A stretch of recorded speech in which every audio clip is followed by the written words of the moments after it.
Hey guys, thanks for stopping by. Today's video is going to be reasonably quick. I know I say that all the time. What we're doing is swapping out the speakers that were in the Pajero when I purchased it. I had an aftermarket stereo and some aftermarket speakers in there.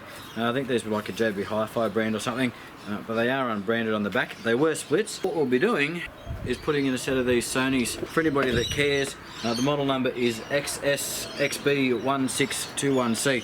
These are a 6.5 inch split. They do have a crossover here. The main purpose of this video is to show you how to pull the door trim off left and right side with both of the front doors. There's a little bit of a trick to it. It's all pretty straightforward though, anybody can do it really. As long as you take your time and you go easy. If you need to pull apart the dash or any part of the dash, I do have a series of 3 videos which will show you how to do that. It's pretty detailed. That's the 3 videos, and you'll see up there in the right hand corner, you'll see the link to those, or down in the description as well, or of course you can see it under the channel if that's what you want to do. So again, we're going to keep this pretty short. I'm going to show you how to take the trims off both of the doors. As far as the installation of the speakers themselves go, that will be fairly short.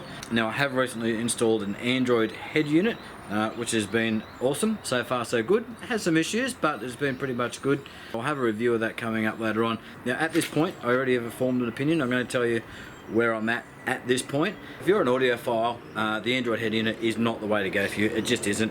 The quality coming out of those is okay, but it's not great. So probably not going to be happy with the audio that's coming out of the Android unit. I'm okay with it because my priority isn't the audio. I'm not looking for that perfect sound anymore, and I'm not looking to drive the thing through the roof. Been there, done that. Not my interest anymore. What I'm looking for, on-road and off-road mapping, specifically off-road mapping is what I want to be able to do. So I'm running some locus mapping software, some options as far as on-road mapping software as well, whether I want to use Google Maps or anything like that. And looking convenience, and that's your thing, go for it, grab one. I'll give you a more detailed opinion on this later on, but right now, let's get stuck into these doors. We'll pull the trim off and we'll show you how to do it. So getting straight into it, on the inside there we've got a screw, grab that one. Come around to the end of the door, you'll have a screw here, but mine is missing. It's never been there. We'll see if we can find a replacement. And we have another screw here.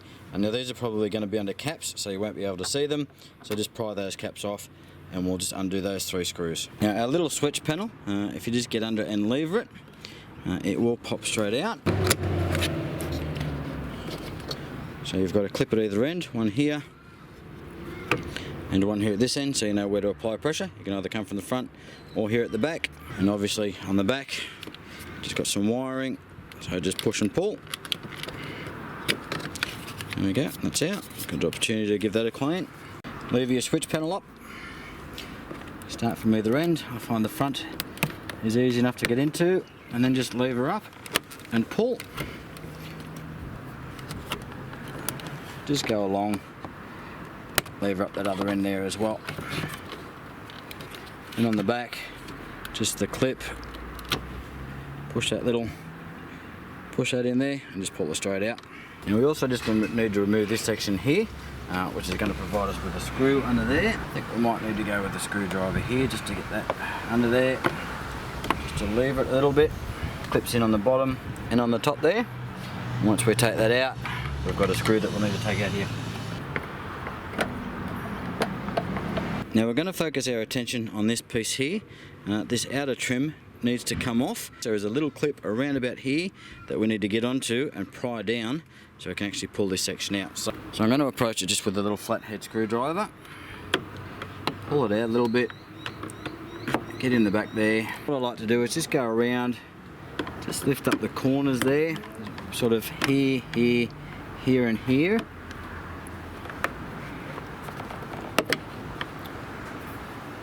Just like that. You'll feel them just pop out when they go. And then you can literally just grab this top piece and then just pull from the center. Keep the application of the pressure right in the middle there. You have to remember that clip's going to be in the back there, and you're going to need to grab that once you pull the door off.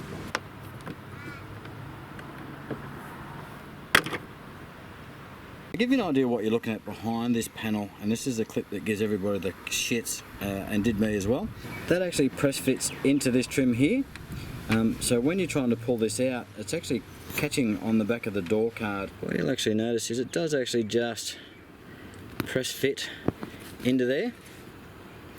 You can see that there. What you can actually do is just get a screwdriver into the back of it and just push it out, and that thing will actually pop out of that trim.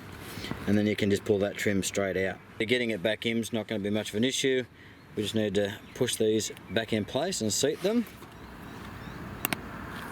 and then we're going to be able to just push that straight in, and these are going to lay flat and then pop up once we get it on the other side. So we're also going to remove just this speaker grill on our little tweeter here, and that's just a lever out. Very, very easy to get that out. Just going to go around the door card, get underneath it, and just pop any clips off.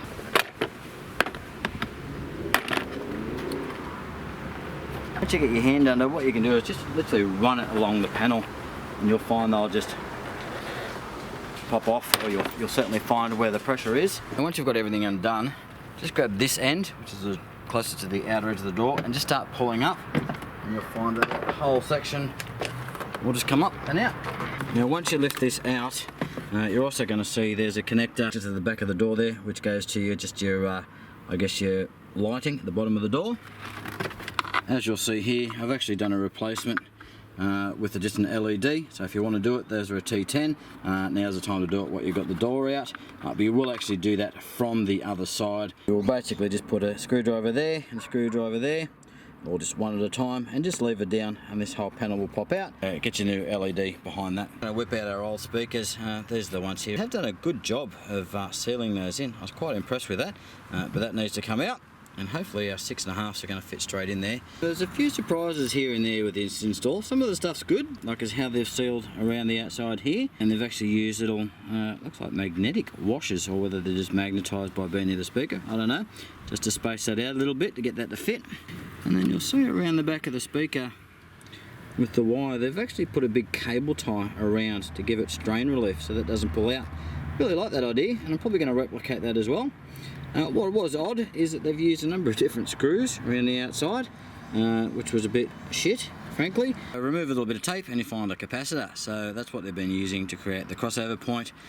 We've obviously got the proper external crossovers, so we're just going to test this with another speaker, little external speaker, just make sure we're getting some audio out of it, and this is actually doing what we want. And then we're going to clean this up, cut some of this wire back, and start making the proper connections. And here's our Sonys. I'm just going to take these out of the box and check them for a size fitment, make sure they're going to match up. Size wise, they look like they're going to be okay. What I really want to do first is just test this wire to make sure it's actually getting some signal through, because this was the speaker that wasn't working. So I'm just going to put some audio to it. Choices for another person. And we are. So that's good news. So we can cut this off and we can start wiring this up. And as far as our tweeter goes, I think we're actually going to replicate what they've done there and just kind of silicone it in, a little bit of Celastic or something around it to hold it in place.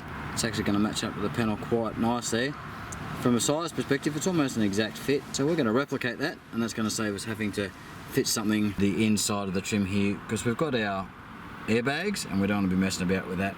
I was considering going on the dash here, which I've done before, but if we can get this in here and make this look factory, we'll stick with that.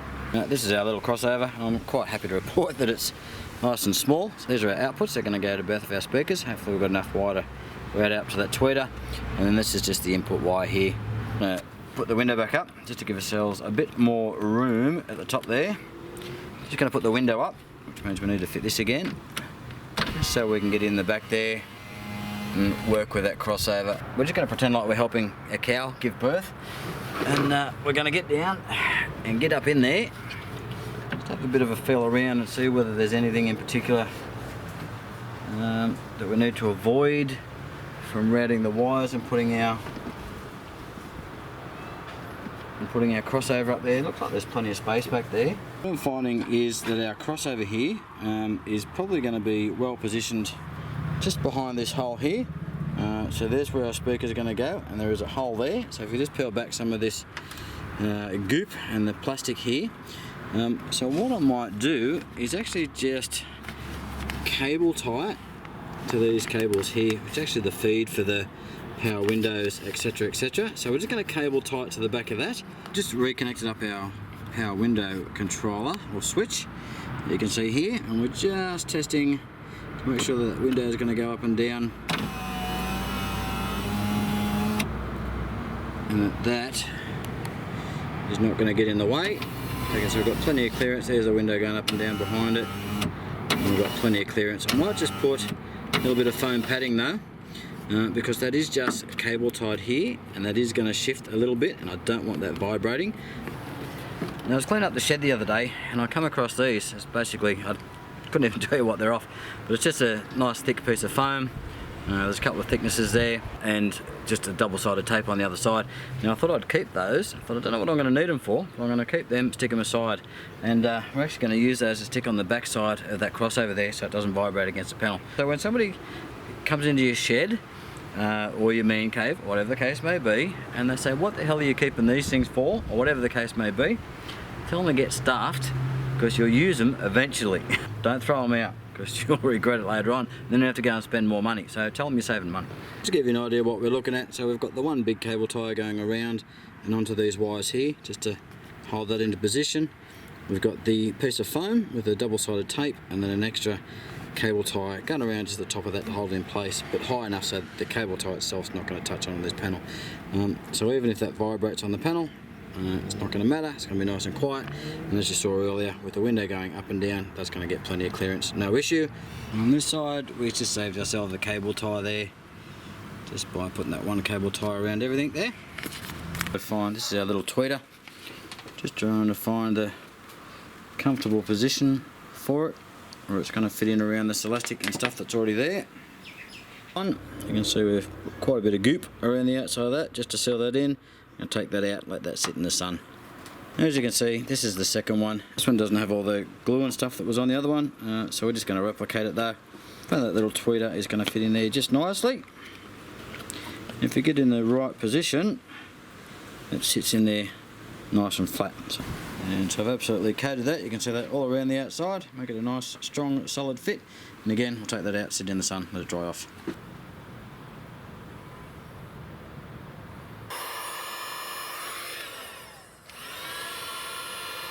Going to put that plastic back, and there's just this stupid tar stuff that's all over the place, but the good news is it goes back into place really easy. So as long as you don't break that plastic, just peel it back. It'll be sticky, but then once you've done that, you can feed it back on and it'll stay back in place. Just going to tidy this up. Tiny little cable tie on here just to keep that in place. So she's working. Always test your speakers, obviously, once you've put them in before you put all your panels back on. I learned that one a long time ago. Clap them in, just do a test fit, turn them on, test them, make sure they're working, then start putting all your panels back on.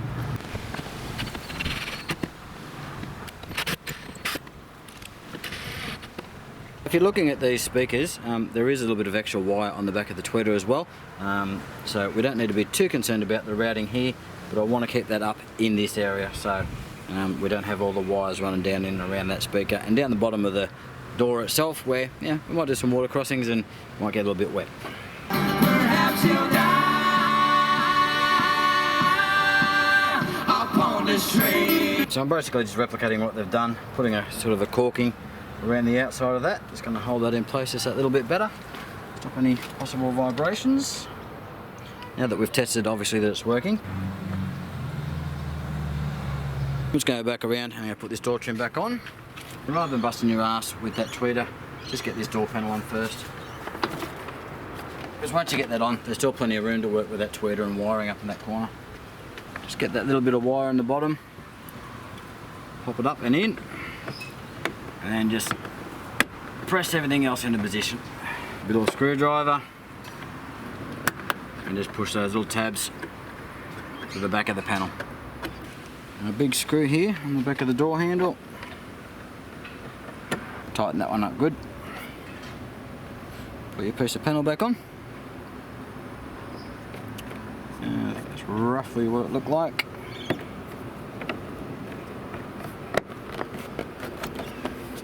Press fit, and then just run around your door card, pop all those clips back in. Literally just give them a whack.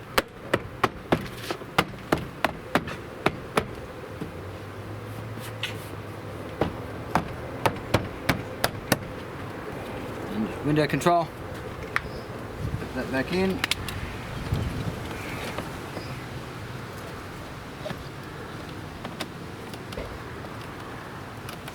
Just clips back in, so just drop it in. Give it a bash. Again, just test as you go. So just testing that window. And we're good, we've got no rubbing. We're still in the factory position there. And the speaker looks okay, we can't see anything, which is good, the way we want it. In constant sorrow all through his day.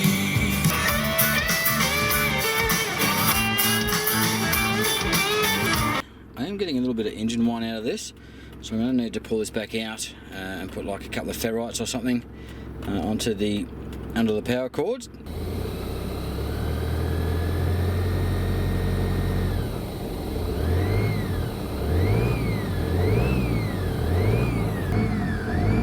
So we're just under the passenger seat, and this is where our Alpine amp is. I've just been adjusting the gain on our front channels here.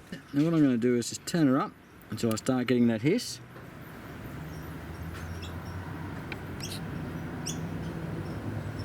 And it's definitely becoming obvious here. I'll cut that back.